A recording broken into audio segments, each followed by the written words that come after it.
जैसा कि आपने देखा कि रानी का निकाह ज़ावियार से हो जाता है और उसी वक़्त राजा आ जाता है।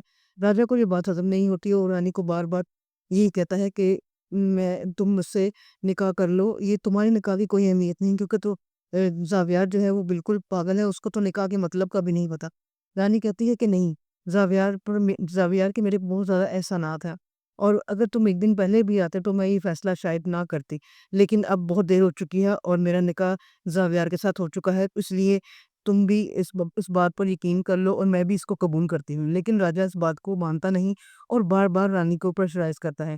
ये देखकर रानी बहुत ज़्यादा परेशान होती है और रोती है। जिस पर ज़ावियार जो है वो राजा से कहता है कि प्लीज़ मेरी बीवी को तंग करना छोड़ दो, क्योंकि वो मेरी दोस्त नहीं, वो मेरी बीवी है, उसे बार-बार तंग मत करो। ये चीज़ राजा को जो है ज़ाया को और भी ज़्यादा उकसाती है और गुस्सा दिलाती है। अगले दिन जब राजा और ज़ावियार और रानी बाहर निकलते हैं, तो उन पर कातलाना हमला हो जाता है और उन पर बहुत ज़्यादा तशद्दुद किया जाता है। रानी जब नीम बेहोशी की हालत में होती है, तो वो दूर से राजे को देखती है। राजा गाय से निकलता है और मुस्कुरा रहा होता है। यहाँ पे रानी के सामने राजा की वो हकीकत सामने आती है, घटिया हकीकत जो कि वो अब तक छुपा रहा था और वो जावियार पर और रानी पर हमला करवाता है। जावियार रानी को बचाने के लिए खुद वो मार खाना शुरू कर देता है और रानी को बचाने की कोशिश करता है।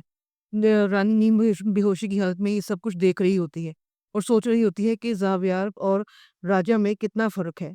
मैं राजा को प्यार करती थी लेकिन राजा ने मुझे धोखा दिया, जबकि ज़ावियार पागल होते हुए भी उसका दिफ़ा कर रहा है, उसकी हिफ़ाज़त कर रहा है। ये तश इन उन पर दोनों पर इतना तशद्दुद होता है कि वो दोनों बेहोश हो जाते हैं। अब आप मुझे कमेंट बॉक्स में कमेंट करके ये बताइए कि क्या राजा की याददाश्त वापस आ जाएगी? क्या राज़ा अवयार की याददाश्त वापस आ जाएगी और वो ठीक हो जाएगा या रानी राजा के साथ चली जाएगी? मेरा रिव्यू पसंद है तो प्लीज़ लाइक कीजिए, शेयर कीजिए और सब्सक्राइब भी